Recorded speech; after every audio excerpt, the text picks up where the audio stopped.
کر سکو اور صرف اشاروں ہی سے اپنا مطلب ادا کرو تو سمجھ لینا کہ بشارت نے اپنا وجود اختیار کر لیا۔ لیکن ان دنوں تم خدا کی تسبیح و تحلیل میں زیادہ مشغول رہنا۔ چنانچہ جب وہ وقت آ پہنچا، حضرت زکریا علیہ السلام خدا کی یاد میں زیادہ منہمک ہو گئے اور امت کو اشاروں سے یہ حکم دیا کہ وہ زیادہ سے زیادہ خدا کی یاد میں مشغول رہیں، اور یہ اس لیے کہ حضرت یحییٰ علیہ السلام کی ولادت کی بشارت حضرت زکریا علیہ السلام کے لیے باعث 100,000 مسرت تھی، اسی طرح بنی اسرائیل کے لیے بھی کم خوشی کا باعث نہ تھی کہ حضرت زکریا علیہ السلام کا ایک صحیح جانشین اور علم و حکمت و نبوت کا سچا وارث عالم وجود میں آنے والا ہے۔ جب حضرت زکریا علیہ السلام کو اللہ تعالیٰ نے بذریعہ فرشتہ اولاد کا مسردہ سنایا، اس وقت متعجبانہ انداز میں حضرت زکریا علیہ السلام اور فرشتوں میں جو مکالمہ ہوا، اس کا قرآن مجید میں کچھ اس طرح نقشہ کھینچا ہے، جس کا ترجمہ ہے: اس نے کہا، اے میرے پروردگار، میرے یہاں لڑکا کیسا ہوگا جبکہ میری بیوی بانجھ ہے اور میں بڑھاپے کی انتہائی درجے کو پہنچ چکا ہوں؟ فرشتوں نے جواب دیا، جس کا ترجمہ ہے: جواب ملا کہ ایسا ہی ہوا۔ آپ کا رب فرماتا ہے، یہ میرے لیے آسان ہے، میں نے اس سے پہلے آپ کو پیدا کیا حالانکہ آپ کچھ بھی نہ تھے۔ انبیاء علیہ السلام کی جانب سے اس قسم کے سوالات کا یہ مطلب نہیں ہوتا کہ وہ خدا کی قدرت کاملہ کے بارے میں شک کرتے ہیں، بلکہ مقصود یہ ہوتا ہے کہ ان کو یہ بتا دیا جائے تو بہتر ہے کہ قدرت الہی کا یہ کرشمہ کس نوعیت کے ساتھ وجود پذیر ہونے والا ہے۔ حضرت زکریا علیہ السلام کا سوال بھی اسی نوعیت کا تھا۔ اس گفتگو کے بعد آپ علیہ السلام نے اللہ تعالیٰ سے اس کی علامت کے متعلق سوال کیا، جس کے بارے میں اللہ تعالیٰ نے قرآن مجید میں فرمایا ہے۔ ترجمہ: زکریا علیہ السلام نے کہا کہ اے میرے رب، میرے لیے کوئی نشانی مقرر کر دیجئے۔ فرمایا کہ آپ کی نشانی یہ ہے کہ آپ 3 شب و روز لوگوں سے بات نہ کر سکو گے حالانکہ آپ تندرست رہو گے، اور سورہ آل عمران میں ہے جس کا ترجمہ ہے: تمہارے لیے یہ نشانی ہے کہ تم 3 دن تک سوائے اشاروں کے کوئی بات نہ کر سکو گے۔ حضرت عبداللہ بن عباس رضی اللہ تعالیٰ عنہما، مجاہد رحمت اللہ علیہ، اکرمہ رحمت اللہ علیہ، قتادہ رحمت اللہ علیہ اور دوسرے علماء اس کی تفسیر میں فرماتے ہیں، ان کی زبان بغیر کسی مرض اور خرابی کے 3 دن بند گئی تھی، اور زید بن اسلم کہتے ہیں کہ ان کی زبان گونگے پن کے مرض سے پاک رہتے ہوئے 3 دن کے لیے بند ہو گئی تھی، اور ان کو یہ قدرت نہیں رہی تھی کہ اپنی قوم سے اشاروں کے سوا بول سکیں۔ اب ذکر کرتے ہیں بنی اسرائیل نے آپ علیہ السلام پر ظلم و ستم کیوں اٹھائے اور آپ کو شہید کیوں کیا گیا۔ قرآن عزیز نے متعدد مقامات پر یہود کی فتنہ سازیوں اور باطل کوششوں کی تفصیل بیان کرتے ہوئے کہا ہے کہ انہوں نے اپنے نبیوں کو بھی قتل کیے بغیر نہیں چھوڑا، جیسا کہ ارشاد ہے، اور وہ پیغمبروں کو ناحق قتل کرتے تھے۔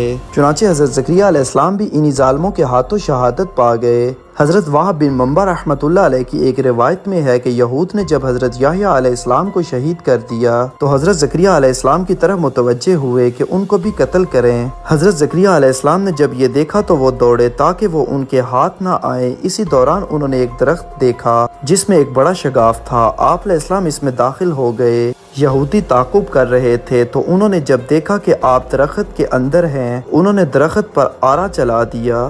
جب آرا حضرت زکریا علیہ السلام کے جسم پر پہنچا تو خدا کی طرف سے وحی آئی کہ اگر تم نے آوازاری کی تو ہم یہ سب زمین تہ و بالا کر دیں گے، اور اگر تم نے صبر سے کام لیا تو ہم بھی یہود پر فوراً اپنا غضب نازل کریں گے۔ چنانچہ حضرت زکریا علیہ السلام نے صبر سے کام لیا اور اف تک نہ کیا، اور یہود نے درخت کے ساتھ ان کے 2 ٹکڑے کر دیے۔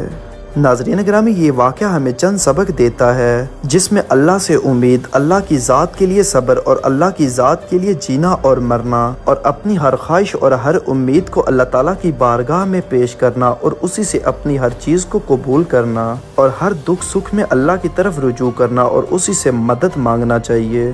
اللہ تعالیٰ سے دعا ہے کہ اللہ تعالیٰ ہمیں اپنے انبیاء علیہ السلام کے طریقوں پر چلنے کی توفیق عطا فرمائے۔ ناظرین گرامی، یہ تھی ہماری آج کی ویڈیو۔ اگر آپ کو ویڈیو اچھی لگی ہو تو اس کو لائک اور شیئر، جبکہ چینل کو سبسکرائب کر دیجئے گا۔ آپ سے جلد ملاقات ہوگی کسی نئی معلوماتی اور تاریخی ویڈیو کے ساتھ۔ اللہ حافظ۔